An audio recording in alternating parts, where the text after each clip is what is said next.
The Raven by Edgar Allan Poe.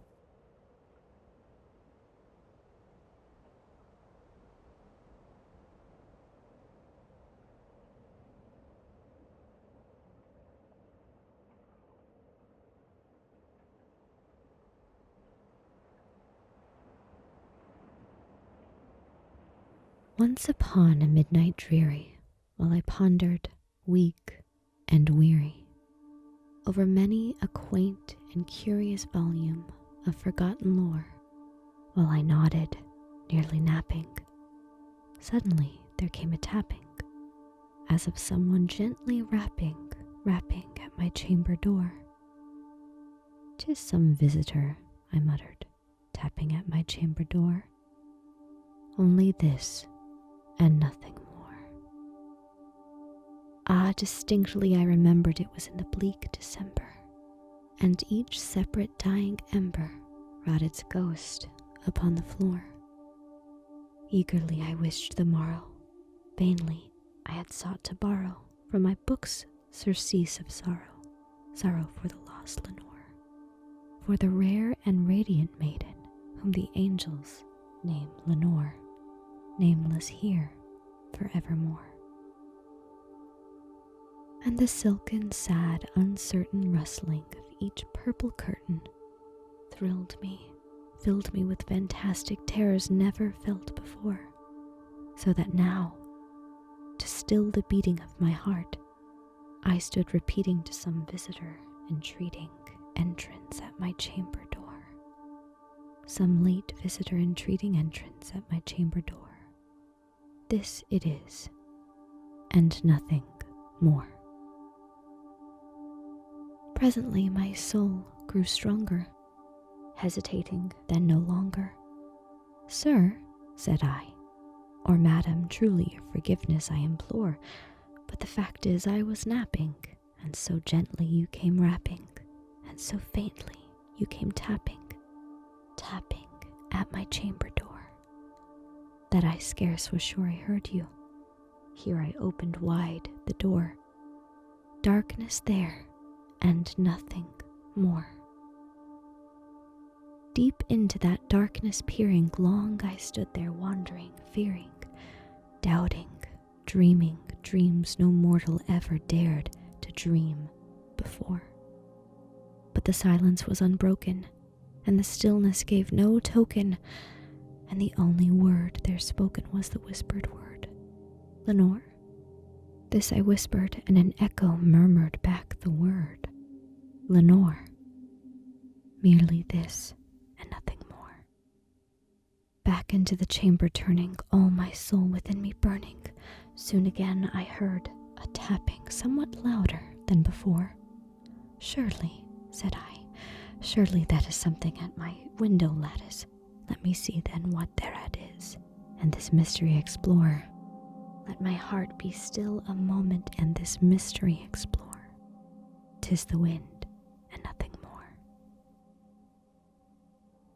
Open here I flung the shutter when, with many a flirt and flutter, in there stepped a stately raven of the saintly days of yore.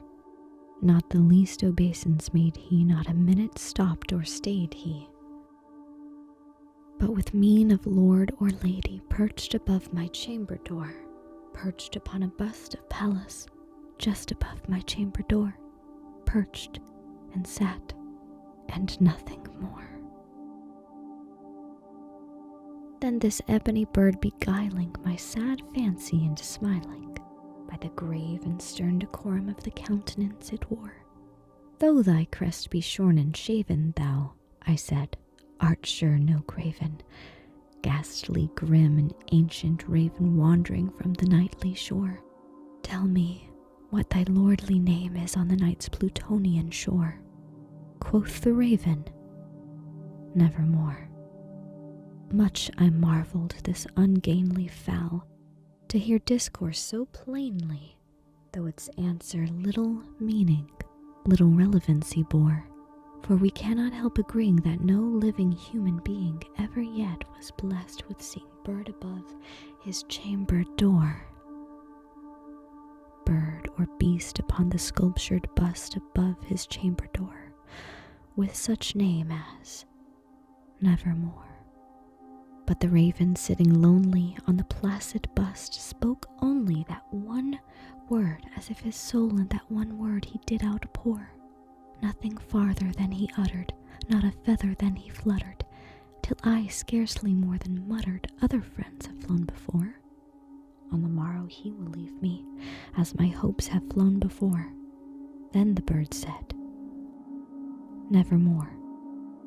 Startled at the stillness broken by reply so aptly spoken, doubtless, said I, what it utters is its only stock and store caught from some unhappy master whom unmerciful disaster followed fast and followed faster till his songs one burden bore, till the dirges of his hope that melancholy burden bore, of never, nevermore. But the raven still beguiling all my fancy into smiling, straight I wheeled a cushioned seat in front of bird and bust and door. Then, upon the velvet sinking, I betook myself to linking fancy unto fancy, thinking what this ominous bird of yore, what this grim, ungainly, ghastly, gaunt, and ominous bird of yore meant in croaking nevermore. This I sat engaged in guessing, but no syllable expressing to the fowl whose fiery eyes now burned into my bosom's core. This and more I sat divining, with my head at ease reclining on the cushion's velvet lining that the lamplight gloated over, but whose velvet violet lining with the lamplight gloating o'er, she shall press, nevermore. Then methought the air grew denser, perfumed from an unseen censer, swung by seraphim whose footfalls tinkled on the tufted floor. Wretch, I cried, thy God hath lent thee, by these angels he hath sent thee, respite, and nepenthe from thy memories of Lenore. Quaff, O quaff this kind nepenthe, and forget this lost Lenore. Quoth the raven, nevermore. Prophet, said I, thing of evil, prophet still if bird or devil, whether tempter sent, or whether tempest tossed thee here ashore, desolate, yet all undaunted, on this desert land enchanted, on this home by horror haunted, tell me truly, I implore, is there balm in Gilead? Tell me, I implore. Quoth the raven, nevermore. Prophet, said I, thing of evil, prophet still if bird or devil, by that heaven that bends above us, by that God we both adore, tell this soul with sorrow laden, if within the distant Aidenn it shall clasp a sainted maiden whom the angels name Lenore. Clasp a rare and radiant maiden whom the angels name Lenore. Quoth the raven, nevermore. Be that word our sign of parting, bird or fiend, I shrieked, upstarting. Get thee back into the tempest and the night's Plutonian shore. Leave no black plume as a token of that lie thy soul hath spoken. Leave my loneliness unbroken. Quit the bust above my door. Take thy beak from out my heart, and take thy form from off my door. Quoth the raven, nevermore.